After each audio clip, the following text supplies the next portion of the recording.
So we have this question in which they are asking about visceral leishmaniasis, a clinical challenge. So which of the following is not a typical clinical feature of active visceral leishmaniasis during the acute or progressive phase of the disease? The first option is irregular bouts of fever. Second is progressive weight loss and cachexia. Third is generalized hyperpigmentation of the skin.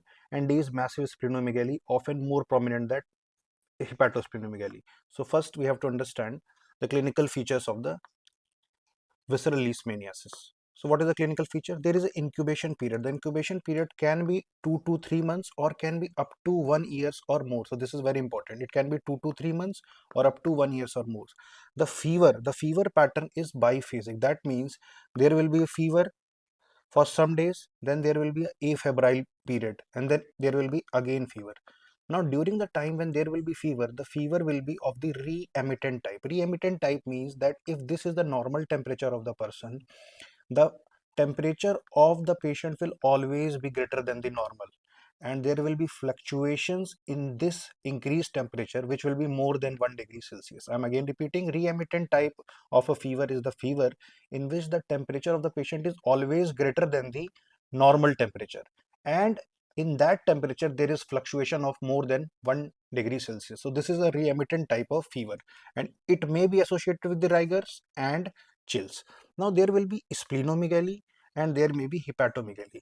Please remember, splenomegaly occurs earlier than the hepatomegaly. So first you will have a splenomegaly followed by the hepatomegaly, and splenomegaly is more severe. You can have a very large spleen as compared to the hepatomegaly. So splenomegaly is very severe, then the hepatomegaly occurs earlier, and this spleen is non-tender. That means on palpation there will be no pain.